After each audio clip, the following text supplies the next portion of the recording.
اور ایک حدیث پڑھتے ہیں، اگر میں عذاب قبر کے اسبات میں حدیثیں پڑھوں تو گفتگو لمبی ہوگی، ایک اور حدیث پڑھ کر کے بات کو ختم کرتے ہیں۔ اللہ اکبر۔ اس حدیث کے راوی حضرت حانی جو مولا عثمان ہے، یعنی کہ عثمان رضی اللہ تعالیٰ کے غلام ہیں، وہ ہیں۔ ابن ماجہ شریف کتاب الزہد ہے، حدیث نمبر 4224 ہے، اور حدیث کے راوی جس طرح میں نے بتایا حضرت حانی ہے۔ حضرت عثمان غنی رضی اللہ تعالیٰ عنہ کے غلام حانی فرماتے ہیں کہ میرے آقا عثمان رضی اللہ تعالیٰ عنہ اگر آپ کا کسی قبر سے گزر ہوتا یا قبر کا تذکرہ ہوتا، آپ اتنا روتے کہ آپ کی داڑھی تر ہو جاتی، اور داڑھی جب تر ہوتی اور داڑھی سے بچتے ہوئے آنسوؤں کا پانی زمین کو تر کر دیتا۔ کہا جاتا پیارے عثمان تذکر الجنت والنار، جنت کا بھی تذکرہ ہوتا ہے، جہنم کا بھی تذکرہ ہوتا ہے، آپ کبھی اتنا نہیں روئے جتنا قبر کے تذکرے میں روتے ہیں۔ تو حضرت عثمان غنی رضی اللہ تعالی عنہ نے فرمایا سن لو، میرے پیغمبر نے فرمایا ہے جو قبر ہے، جو آخرت کے منزلیں ہیں، ان منزلوں میں سے پہلی منزل قبر ہے۔ جو بندہ یہاں کامیاب، وہ بعد والی منزلوں میں بھی کامیاب، اس کے لیے بعد میں بھی آسانی ہے۔ جو اس پہلی منزل میں پھنس گیا وہ بعد میں بھی پھنس گیا، اور اس کے لیے بعد میں بھی مشکلیں ہیں۔ پھر فرمایا، میرے پیغمبر نے فرمایا، عثمان رضی اللہ تعالیٰ عنہ کہتے ہیں ما رأیت منظرا قط الا والقبر افظع منہ، میں نے قبر سے بڑھ کر ہوریبل، خطرناک، وحشتناک، خوفناک منظر آج تک نبی فرما رہے نہیں دیکھا۔ اللہ اب ذرا آخری ٹکڑے کو ذہن نشی کرو، اللہ کی قسم دل دہلا دینے کے لیے کافی ہے۔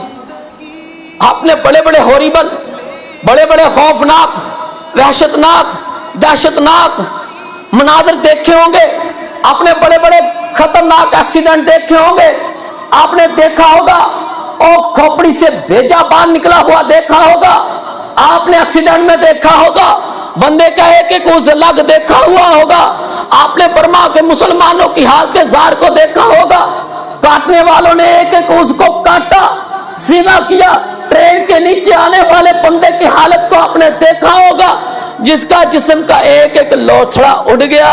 اللہ کی قسم پیغمبر فرماتے ہیں دنیا میں بڑے بڑے ہولناک، خوفناک، ہوریبل مناظر اور سین لوگوں تم نے دیکھے ہوں گے، میں محمد اپنی نبوت والی بابرکت زبان اور سچی زبان سے کہتا ہوں، جس زبان سے سچ کے سوا کچھ نہیں نکلتا ہے، قبر سے بڑھ کر ہوریبل، خوفناک، وحشتناک، دہشتناک مناظر آج تک تم نے نہیں دیکھا ہوگا۔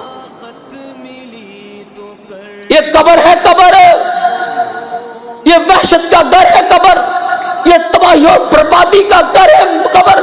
اور سنو، حضرت سعد بن معاذ رضی اللہ تعالی عنہ غزوہ احد میں آپ کو تیر لگتا ہے، تیر سے رگ چلتی ہے، آپ کی دعا بڑی قبول ہوتی تھی، آپ مستجاب الدعوہ تھے، ہاتھ اٹھائے کہا اللہ جب تک میں بنو قریظہ کہ حالات نہ دیکھ لو، اللہ مجھے اس وقت تک موت نہ آئے۔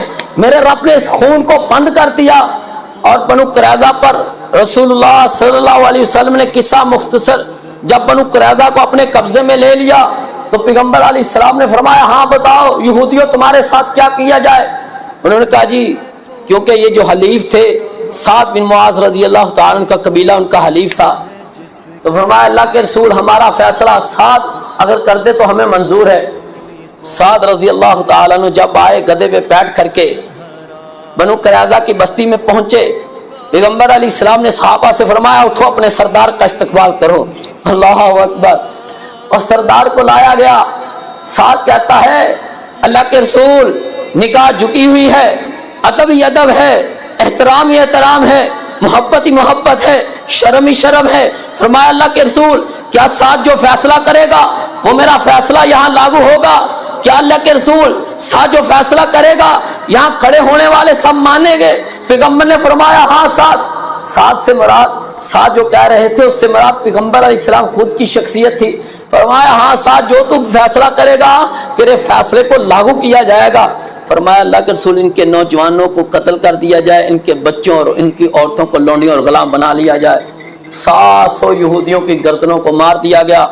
پھر رگ چلی قصہ مختصر، حضرت سعد بن معاذ رضی اللہ تعالیٰ عنہ اس دنیا سے چلے گئے، اور نبی علیہ الصلوۃ والسلام نے فرمایا یہ سعد وہ ہے میرا صحابی جس کی وفات سے، جس کی شہادت سے میرے رب